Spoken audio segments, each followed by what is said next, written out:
नमस्कार बंधुरा घरोया हेसेले सबाइके स्वागत। आशा करछि सबाई खूब भालो आछेन। आज के आमी आपनादेर सामने बानिये देखाबो बकफुलेर बड़ा। एकदम सहज बड़ा बानाते खूब बेशी उपकरण लागे ना और खूब कम समयेई तैरी हये जाय बड़ाटा। गरम गरम बड़ा खेते खूबई भालो लागे, ताई आजके आपनादेर संगे एई रेसिपिटी शेयर करब। ताहले चलुन आर कथा ना बाड़िये आजके रेसिपिटी देखा जाक। प्रथमेई एखाने कयेकटा बकफुल निये नियेछि। एबार बकफुलगुलोके किभाबे परिष्कार करब सेटा देखाच्छि। देखुन बकफुलगुलो गाछेर साथे जे अंशेर साथे झुले थाके सेई अंशटाके एइभाबे केटे बाद दिते होबे। आर भेतर थेके देखुन एइ जे एकटा रेणुर मतन बेरिয়েছে सेटा बेरिये आसबे। आर एभाবে पापড়িগুলোকে খুলে দেখতে হবে যে ভেতরে পোকা আছে কিনা। ভেতরে কিন্তু অনেক সময় পোকা থাকতে পারে, তার জন্য এভাবে পাপড়িগুলোকে খুলে পরিষ্কার করতে হবে।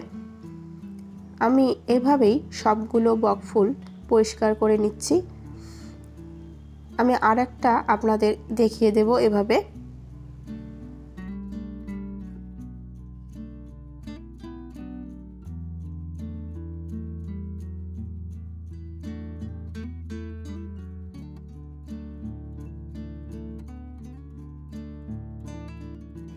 সবগুলো বকফুল আমার বেছে নেওয়া হয়ে গেছে। এখন আমি জল দিয়ে খুব ভালোভাবে পরিষ্কার করে নেব।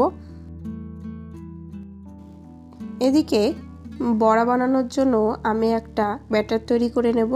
তার জন্য দিয়ে দিচ্ছি চালের গুঁড়ো।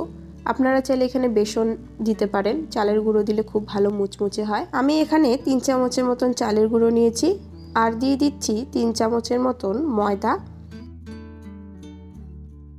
এখন দিয়ে দিচ্ছি স্বাদ অনুযায়ী লবণ আর দিয়ে দিচ্ছি 1 চামচের মতন হলুদ গুঁড়ো, দিয়ে দিলাম সামান্য পরিমাণে কালো জিরে আর দিয়ে দিচ্ছি লাল লঙ্কার গুঁড়ো 1/2 চামচের মতো। এখন খুব ভালো করে মিশিয়ে নিচ্ছি সবগুলো উপকরণকে। এবার খুব অল্প অল্প করে জল দিয়ে ব্যাটারটাকে তৈরি করে নেব। একবারে অনেক জল দিয়ে ফেলবেন না, তাহলে কিন্তু ব্যাটারটা পাতলা হয়ে যেতে পারে। এই ব্যাটারটাকে একটু শক্ত শক্তই রাখতে হবে, খুব বেশি নরমও না খুব বেশি শক্তও করবেন না। দেখুন আমি একটা ব্যাটার তৈরি করে নিয়েছি। ব্যাটারটাকে তৈরি করে নেওয়ার পর আমি আধ ঘন্টার জন্য ব্যাটারটাকে রেস্ট রেখে দিব, যাতে যে চালের গুঁড়ো নিয়েছি সেটা ফুলে ডবল হয়ে যাবে। এখন কড়াইয়ে দিয়ে দিচ্ছি পরিমাণ মতন তেল। একটু বেশি পরিমাণেই তেল দেব, কারণ বড়া ভাজতে অনেকটাই তেল লাগে। আমি এখন ব্যাটারটাকে আরেকবার হাত দিয়ে গুলিয়ে নেব। এরপর আমি এবার বকফুলগুলোকে নিয়ে নিচ্ছি। বকফুলগুলোকে এখন ব্যাটারটার মধ্যে 1-2 সেকেন্ডের জন্য একটু চুবিয়ে চুবিয়ে রাখবো, তাতে ব্যাটারটা খুব ভালোভাবে বকফুলের ভেতরে ঢুকে যাবে।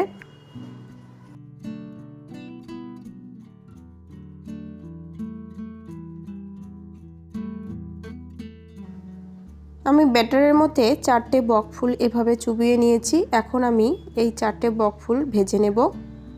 এদিকে তেলও গরম হয়ে গেছে। এখন বকফুলগুলোকে আমি তেলের মধ্যে একটা একটা করে ছেড়ে দিচ্ছি।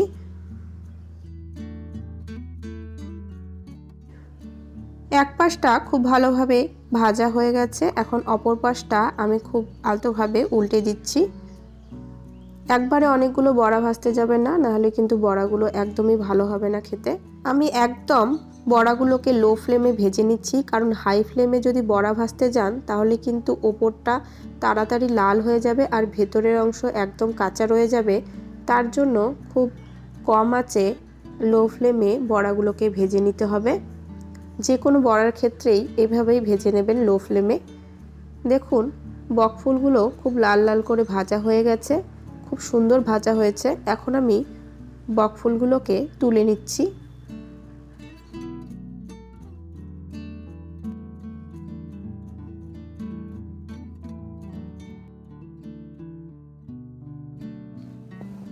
আমি আবারও 4-5টার মতন বড়া এভাবে ভেজে নিচ্ছি।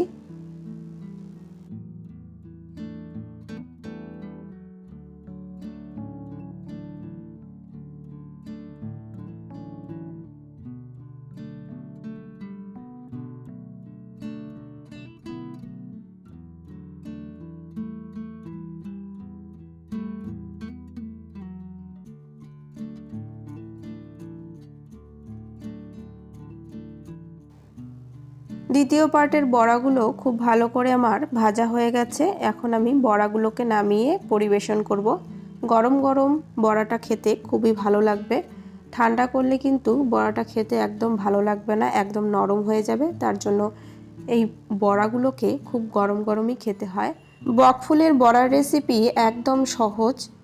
আপনাদের যদি এই রেসিপিটি ভালো লেগে থাকে অবশ্যই আমাকে কমেন্টে জানাবেন, আর বাড়িতে এভাবেই ট্রাই করে খাবেন। দেখবেন বকফুলের বড়া খেতে খুবই ভালো লাগে। আর আমার চ্যানেলের ভিডিওগুলো যদি আপনাদের ভালো লেগে থাকে অবশ্যই আমার চ্যানেলটিকে সাবস্ক্রাইব করে দেবেন, যাতে পরবর্তী রান্নার রেসিপি আপনার নোটিফিকেশনে খুব তাড়াতাড়ি পৌঁছে যায়। আজকের জন্য এইটুকুই। পরের দিন আরও কোনো রেসিপি নিয়ে আপনাদের সামনে হাজির হয়ে যাব। ভালো থাকবেন, সুস্থ থাকবেন। ধন্যবাদ।